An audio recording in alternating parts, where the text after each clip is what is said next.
Welcome, friends, to another lesson for Children's Church. Today we are going to talk about two very special, courageous, and brave women. They were midwives named Shiphrah and Puah.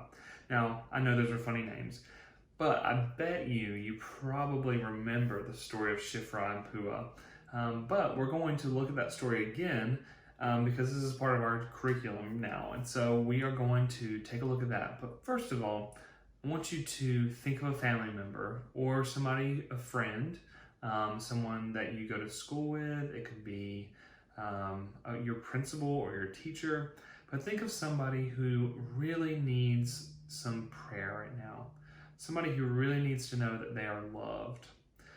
And I want you to close your eyes. You don't have to say their name out loud if you don't want to, but I want you to think about that person while you have your eyes closed. Use your imagination and picture them in your mind's eye or in your imagination. Keep your eyes closed, and I want you to pray this prayer in your head. God, we know you care about us, and we know that you know our needs and our desires and our hopes. God, watch over the person that I'm thinking of right now. Show them your love, give them your hope, and give them your peace. Amen. Great job, y'all. So over the next couple weeks, we are going to continue praying for other people who need our prayers. So I want you to think through those people that you know in your life who need prayer, who need to know love, who need to know God's love, who needs to know about God's hope and God's peace. And so think about those over the next couple of weeks as we open our Sunday, or not Sunday school, but our children's church lessons, okay?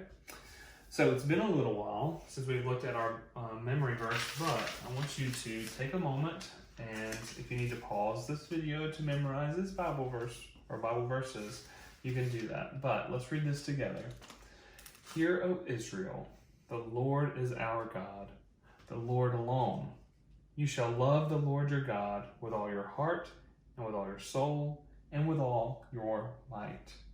Deuteronomy chapter 6, verses 4 through 5.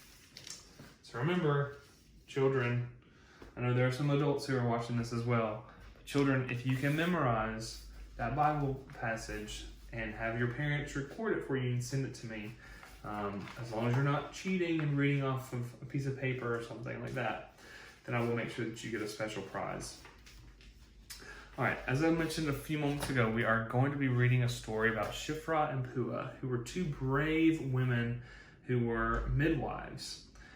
If you don't know what a midwife is, we're going to talk about that in just a moment. So, if you are following along, you do have these stories in your packet.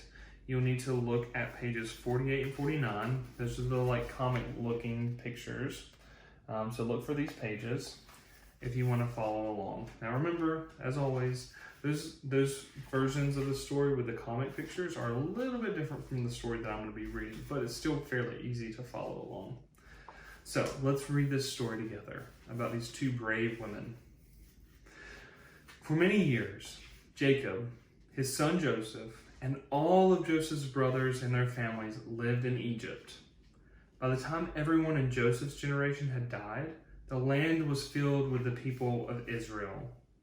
Now a new king came to power in Egypt who didn't know Joseph. He said to his people, "The Israelite people are now larger in number and stronger than we are. Come on, let's be smart. Let's deal with them. Otherwise, they will only grow in number. And if war breaks out, they'll join our enemies, fight against us, and then escape from the land." So the Egyptians decided to wear down the people of Israel. They forced them to work as slaves and build cities for the king. Even though the Israelites were treated cruelly, their families continued to grow larger and larger. The king of Egypt spoke to two Hebrew midwives named Shiphrah and Puah. "When you are helping the Hebrew women give birth, and you see the baby being born as a boy, kill him. If it's a girl, though, you can let her live." Now the two midwives respected God, so they didn't obey the Egyptian king's order. Instead, they let the baby boys live. So the king of Egypt called the two midwives, Shiphrah and Puah, and said to them, "Why are you doing this? Why are you letting the baby boys live?" The two midwives said to Pharaoh, "Because Hebrew women aren't like Egyptian women.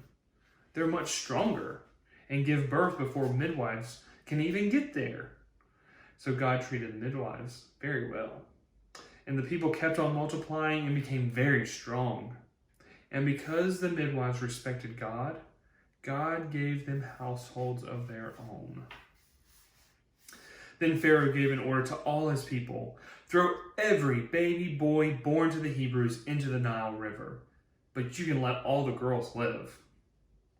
When one Israelite mother had a baby boy, she hid him in her home. And after 3 months, she just couldn't hide him anymore, and so she put the baby in a basket.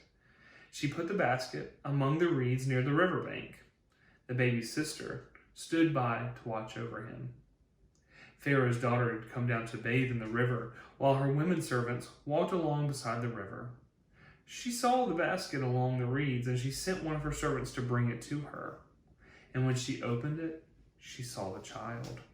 The boy was crying, and she felt sorry for him. She said, "This must be one of the Hebrews' children." And then the baby's sister said to Pharaoh's daughter, "Would you like me to go and find one of the Hebrew women to nurse the child for you?" Pharaoh's daughter agreed. "Yes, do that." So the girl went and called the child's mother. Pharaoh's daughter said to her, "Take this child and nurse it for me, and I'll pay you for your work." And so the woman took the child and nursed it. After the child had grown up, she brought him back to Pharaoh's daughter, who adopted him as her own son. She named him Moses because, she said, "I pulled him out of the water." What a fantastic story, right? I love our stories. So I have a couple questions for you. And as we've done recently, I want you to think about this in terms of God's story and your story. And so these first couple of questions are about how God's story fits into this picture, okay? Or into this story. So I wonder, first question or reflection, I want you to think about it for just a second. I wonder how Shiphrah and Puah felt when Pharaoh called them to come to him to talk about the babies. They must have been scared, right? Could you imagine being the baby boy's sister hiding in the reeds? It must have been terrifying, right? Watching this basket sit in the reeds, and then, oh no, the Pharaoh's daughter has come out and sees the basket, and then picks the basket up? Oh, that must have been terrifying for the baby's sister. I wonder what gave Moses' sister the courage to talk to Pharaoh's daughter about the baby in the basket. That's kind of scary, isn't it? Think about that. Somebody who has all this wealth and all this power, and then this Hebrew daughter who sees her baby brother in a basket being picked up by the Pharaoh. That must have been terrifying, but she had a lot of courage to speak up and talk to Pharaoh's daughter about the baby.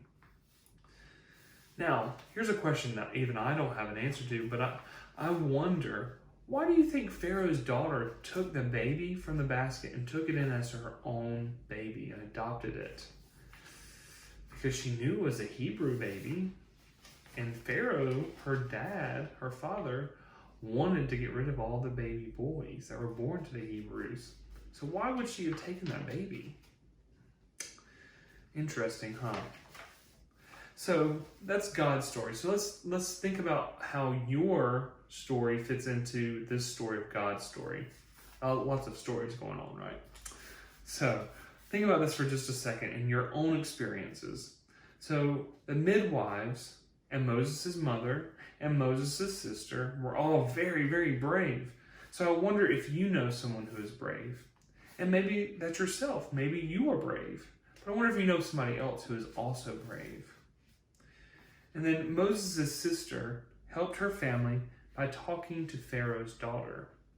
I wonder when you have helped someone in your family be brave or even if it's just help them in general.